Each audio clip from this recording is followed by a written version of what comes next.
ティーズスカイライン2。財政難の中駅前開発を行い人口増加を促し税収を増やそうと頑張った我らがマシマシ。やっつけ仕事で作った公領区が沈んで作り直したりと色々あったけど、今回も街を発展させるぞー。そして駅前が発展してマシマシは、巨大な街になりました。特殊施設をいくつかゲットして、高密度商業施設がアンロックされました。まあ低密度商業の需要すらねえけどな。まあ大丈夫だそのうち生えてくらいつもの適当な感じで駅前に高密度ドーン。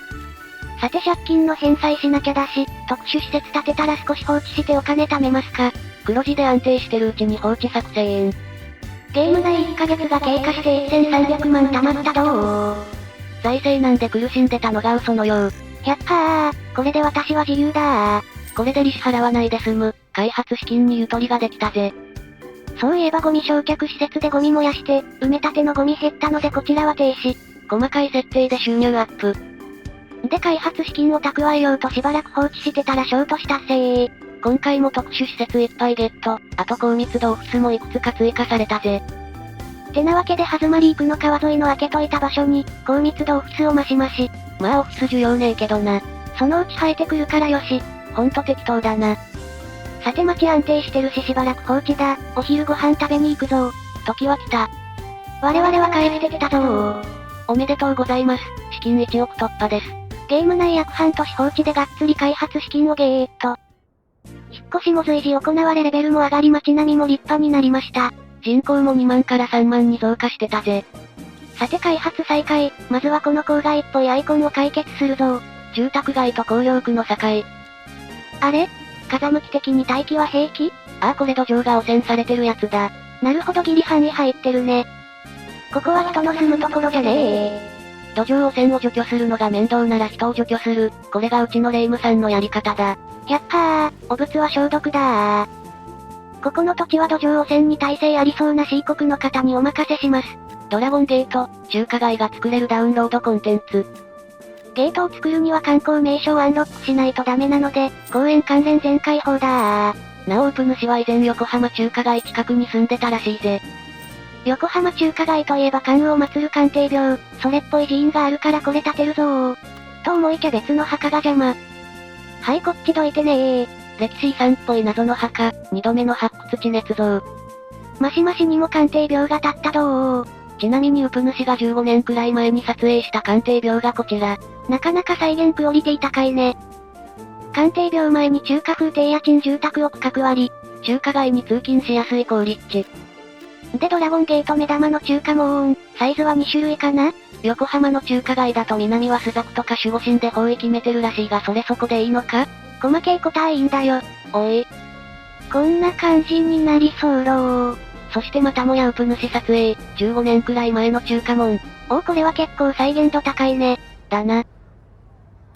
さて中華街の設定は終わったけど、商用需要はないから当分は更地のままかな？建物が生えてくるまで他の開発を進めようぜ。あいよ。おっと霊柩車町のアイコンを発見。住民増えて処理が追いつかなくなったかな？この町墓地なしで火葬場1軒だけだからさすがに限界近いかな？てなわけで病院の隣に建てたった。これで医療ミスがあってもすぐに証拠隠滅できるね。こらこら。おや駅前プロムナードに見慣れぬアイコンが。資源コストが高いそうだ。企業努力でなんとかしなさい。そういう問題じゃねえよ。このお店が取り扱ってるのはインスタント食品これをなんとかしろってことかな？てなわけで生産状況をちらっと確認。資源は少し赤字になってるのがあるな。でも加工した製品は全部黒字。これ地消地産できてるってことじゃないの？貨物駅とか建てて安く輸入しろってことか？まあよくわからんから放置。ひぎ、問題は棚上げ。さて細かい問題の確認が終わったので、資金もあるし大規模開発始めるぞー。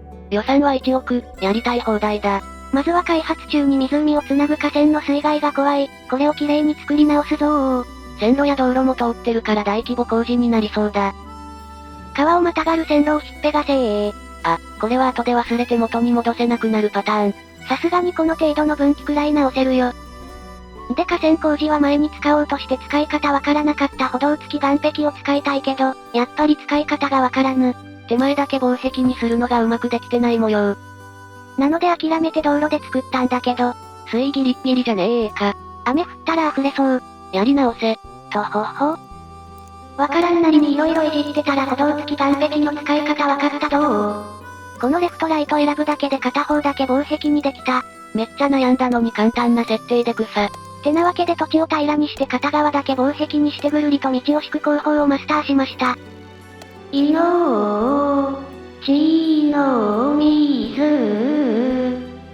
湖と湖をつなぐ命の水が、河川に見事に流れたのであった。河川工事が終わったので石油施設につながる橋を再建成立。予算不足で細かった道も太くなったぜ。レベルアップしててもったいないけど、いい機会なので潰して区画も作り直しましょ。道も綺麗に敷き直したいしな。予算不足で変えてなかったこっちのタイルも買って、掘削範囲を拡大じゃあ。掘削範囲はこんな感じになりました。一滴でも多くオイルを絞り取ろうとする強欲。お次はこの辺りが寂しいから開発しよう。河川の護岸も綺麗になったしちょうどいいな。おっとその前にこの車両基地、駅近くの土地にあるのもったいないから移設しましょ。後で移動するのも面倒だ。今のうちに採掘現場の田舎にでも移しちまおう。こんな感じになりそうろう。合っているのかわからない線路がいっぱい繋がってます。電車詰まったら直します。適当だな。線路沿いの微妙な空き空間で畜産を開始。原材料が高いと文句言ってた商業施設が少しはおとなしくなるかな？で新たな開発地は高密度住宅を建てる予定。渋滞が予測されるので道路を3車線非対称にアップグレード。駅前まで行きやすくするため、河川に歩道橋を設置。それはもはやただの橋である。そしてここでふとしたひらめき。これ木製レジャー用不当で橋かけれるかも。不当は橋じゃねえから無理だろ。できたわ。マジかよ天才かよ。これは色々応用できそう。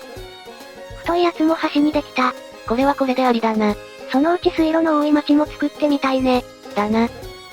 お次はこの地区の住民の引っ越し用に駅を建設。ど田舎に駅が建った。駅前は一次産業しかない田舎にふさわしいデコレーションをしてあげよう。サイロっぽくも見えるがなんかメカメカしてる。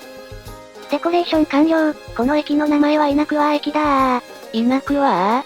できればオブジェは巨大スルメイカにしたかった。おいバカの都人に殴られるぞ。ごめんちゃい。で道路を適当に敷いて区画割り返し、この辺は郊外来るかもなので低密度商用で。商用需要ないけどうまく生えてくれるかな？住宅地はなんとなく高密度住宅東ヨーロッパ風を選択。東ヨーロッパ、旧ソ連あたりの地域かな？近所の子供が通いやすいように東ヨーロッパ風の学校も建設。つか住民引っ越す前から需要全然満たせてないぞ。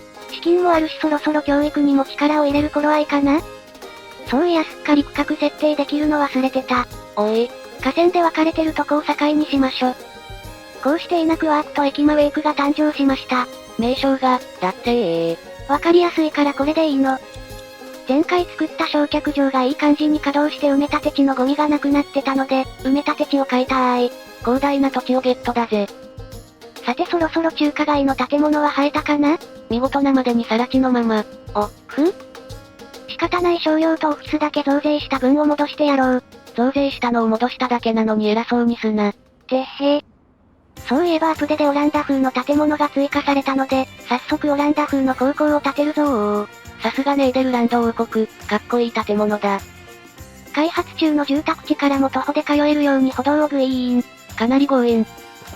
オランダ風小学校もあったのでこちらも建設。オランダ高等附属小学校誕生。おっとこのアップグレードの追加の校舎、いくらでも追加できる感じ？収容人数足りなくて困ってたからこれはありがたい。追加校舎、マシマシだー。もっとアナーキーも使いめっちゃ校舎を増築した。結果児童4000人が通えるマンモス校が爆誕。知恵と教養を身につけ、高度な職業について我が町にさらなる富をもたらすのだ。おい。一応学校の稼働特区を設定。家が近い人だけ通える学校。あとは単科大学と総合大学もないのでアンロック。大学の卒業率が上がる望遠鏡もゲット。大型ハドロン衝突型加速器コトラージハドロンコライダーちゃんも欲しいけどポイント8と重い。他に使うかもしれんから我慢せい。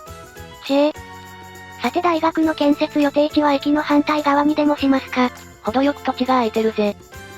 高速からの出入りも簡単にできるように、追加ジャンクションを建設するためタイルを購入。形状は説明するまでもなさそうな3サロジャンクションを採用。単純ゆえにサクッと完成。車線少ない気もするけど取りまこれで。おっと高速のインターで U ターンとな、やらせはせんぞ。普通に事故るので禁止です。村の駅から徒歩で来れるように歩道橋を作成中。線路をまたぐ長距離歩道橋。これは学生さんふくらはぎパンパンになりそう。それでは道も敷いて準備できたので、オランダ風の総合大学をほいっとな。オランダ風大学講堂なんてのもあるぞ。どうやらこっちは単科大学扱いみたい。並べてみたけど色がなんか合わない。形がはまってるだけに残念。しゃあないので色の合ってた小学校と合体。だが裏から見ると壁しか見えない残念合体。もうめんどいからこれでよし。おい。学生は頑張って歩けー。急坂地獄の歩道橋、続いて卒業率の上がる電波望遠鏡はどこでも良さそうだったので公用区に設置。一応従業員が働いているので、とてつもない辺境には置かない方が良さそう。ユニーク施設の中国風私立図書館も増えてた模様。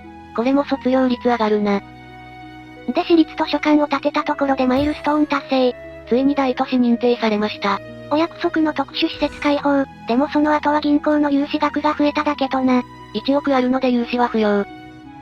私立図書館と大学。ふくらはぎパンパンの学生よ、日夜勉学に励むのだ。さて引っ越し落ち着くまで放置するのでその前に下水処理施設を増しましと。人口増加前にインフラ強化。そしてしばらく放置して、水の増設忘れに気づくのず。めっちゃマンション生えてるのに水不足で草。ああ引っ越し住民によりまた黄色い悪魔が大量に。